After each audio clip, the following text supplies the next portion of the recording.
Viaje a través de un curso de milagros.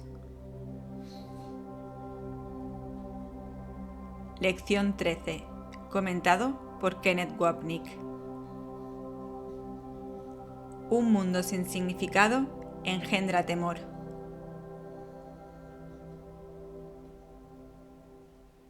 Libro de ejercicios, párrafo 1. La idea de hoy es realmente una variación de la anterior, excepto que es más específica en cuanto a la emoción suscitada. De hecho, un mundo sin significado es imposible. Lo que no tiene significado no existe. Sin embargo, de eso no se deduce que tú no puedas pensar que percibes algo que no tiene significado. Por el contrario, eres especialmente propenso a pensar que sí lo percibes. Análisis. Esto se debe a que no quieres darte cuenta de que lo que percibes no tiene significado. Si lo que veo ahí fuera en el mundo no tiene significado, el pensamiento dentro de mí que ha dado lugar a lo que veo tampoco tiene significado. Puesto que yo soy mis pensamientos, la consecuencia es que yo no tengo ningún significado, lo que significa que yo no existo. Por lo tanto, en lugar de darme cuenta de que todo carece de significado, dentro y fuera, sustituiré esa carencia por mi propio significado. Obviamente, si percibo algo que creo que está ahí fuera y que me afecta, yo lo he declarado real. Y quiero que el pensamiento subyacente sea real para que yo pueda seguir siendo real. Libro de ejercicios, párrafo 2, línea 1. El reconocimiento de esta falta de significado produce una aguda ansiedad en todos los que se perciben como separados. Análisis. Surge la ansiedad porque a cierto nivel me doy cuenta de que la falta de significado se extiende a mi existencia. Volveremos a esta idea en breve. Libro de ejercicios, párrafo 2, línea 2. Representa una situación en la que Dios y el ego se desafían entre sí con respecto a cuál de sus respectivos significados ha de escribirse en el espacio vacío que la falta de significado produce. Análisis. El ego desafía, pero Dios no. Por eso la palabra va entre comillas. Para el ego, entonces la naturaleza de su relación con Dios es la competición. Existe un espacio vacío entre comillas, porque el ego no es nada. Sin embargo, cree que debe llegar al vacío antes que Dios para reclamar que la identidad del Hijo sea suya. De ahí la competición que percibe con el Creador. Si mi existencia como ego se basa en la creencia de uno o el otro, yo existo a expensas de Dios y yo lo maté para poder vivir, proyectaré ese pensamiento y creeré que Él me está haciendo lo mismo a mí. Esta creencia, profundamente arraigada, es la fuente de nuestra percepción de que alguien viene a por nosotros a hacernos daño, porque nos acusamos a nosotros mismos de hacer lo mismo a otros, y en último término a Dios. Como dice Jesús cerca del final del texto, nunca odias a tu hermano por sus pecados, sino únicamente por los tuyos. Sea cual sea la forma de que sus pecados parezcan adoptar, lo único que hacen es nublar el hecho de que crees que son tus pecados y por tanto que el ataque es su justo merecido. Libro de ejercicios, párrafo 2, línea 3 y 4. El ego se abalanza frenéticamente para establecer allí sus propias ideas, temeroso de que de otro modo el vacío puede ser utilizado para demostrar su propia impotencia e irrealidad, y solamente en esto está en lo cierto. Análisis, es decir, en que él no es nada. El ego sabe, como he explicado antes, que su poder descansa en el tomador de decisiones, porque el ego en sí y por sí mismo es impotente. Para asegurarse de que nunca reconozcamos su inherente nada y su falta de significado, trata de hacerse importante y poderoso mediante el pecado, la culpa y el miedo. Si yo he pecado contra Dios y lo he destruido, soy ciertamente importante y poderoso.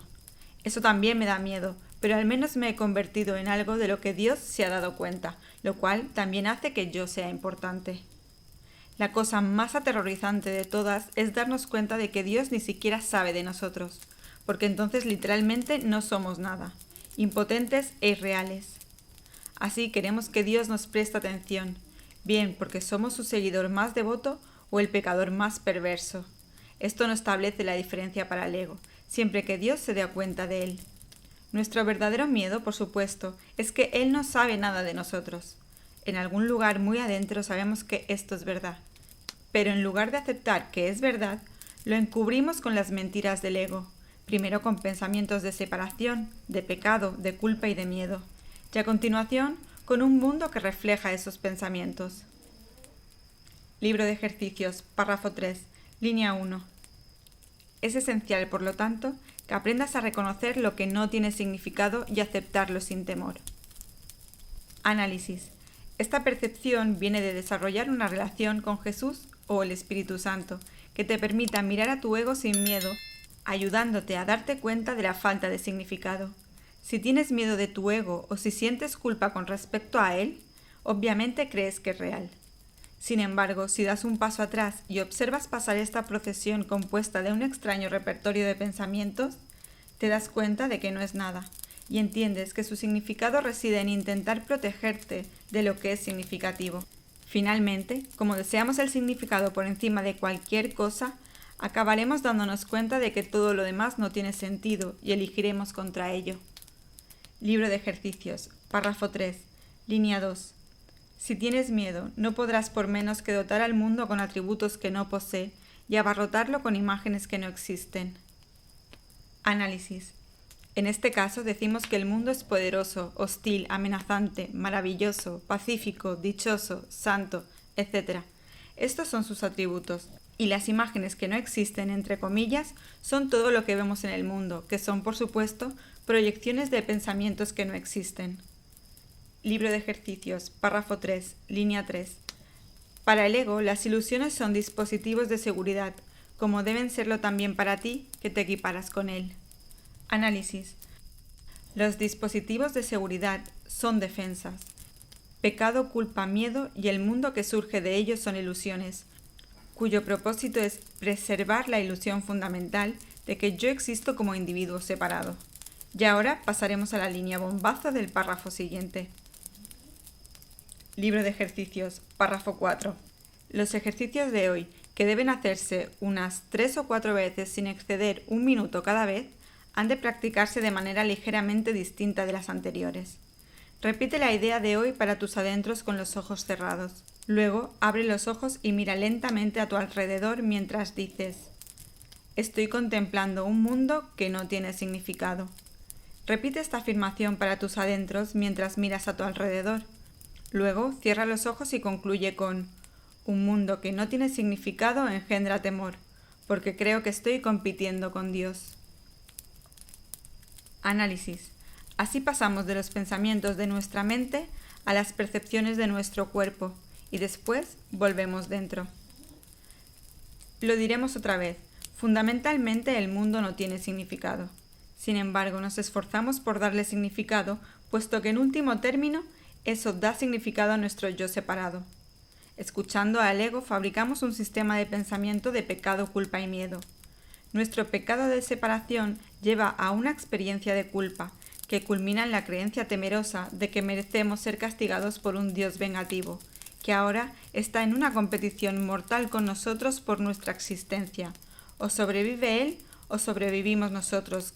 Pero la falta de significado inherente a esta constelación de locura no impide que tenga un tremendo poder, porque nuestra creencia está invertida en ella. Dicha inversión significa que debemos esforzarnos por darle significado, de modo que podamos defendernos de la falta de significado del pensamiento del ego, que es la base de nuestra identidad sin significado. Resumiendo este importante punto, cuando me doy cuenta de que el mundo no es nada, puesto que es una simple defensa contra los pensamientos de mi mente, soy lanzado de vuelta a dichos pensamientos.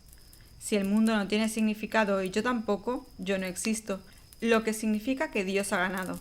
Pero en lugar de perder la batalla, me esfuerzo por darme significado a mí mismo y al mundo que me rodea. Jesús está ayudándonos a que nos demos cuenta de que proyectamos todas las cosas sobre el mundo. Si prestamos cuidadosa atención a nuestras percepciones y a lo que valoramos aquí, nos daremos cuenta de que ninguna de ellas procede de nada inherente al mundo, porque no hay mundo. No son sino el resultado de una necesidad interna de justificar y reforzar el hecho espurio de que existimos. Libro de ejercicios, párrafo 5, línea 1 y 2. Tal vez te resulte difícil evitar resistirte de una o forma u otra a esta última afirmación. Sea cual fuere la forma en que esta resistencia se manifieste, Recuerda que en realidad tienes miedo de esta clase de pensamiento debido a la venganza del enemigo. Análisis. El miedo se debe a que esta es una competición que no podemos ganar. Dios saldrá victorioso.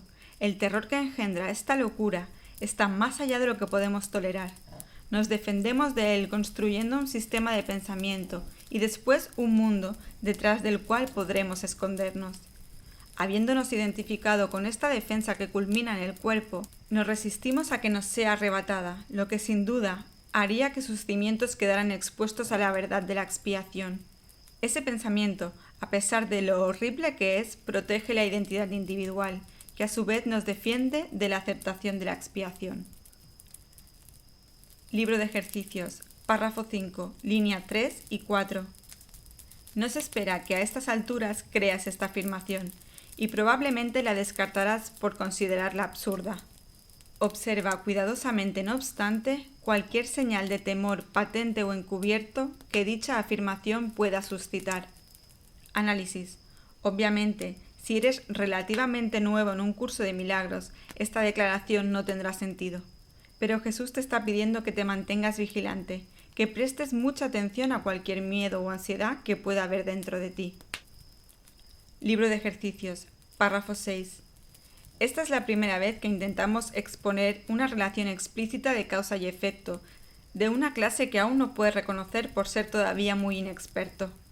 No te enfrasques en esta última afirmación y no trates ni siquiera de pensar en ella, excepto durante las sesiones de práctica.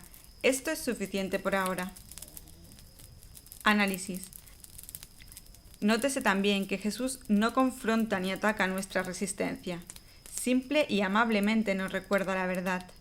Esto nos permite aceptar cuando estamos preparados, sin que se ejerza sobre nosotros ninguna presión ni se nos atribuya ninguna culpa. Un maravilloso ejemplo para todos los estudiantes del curso.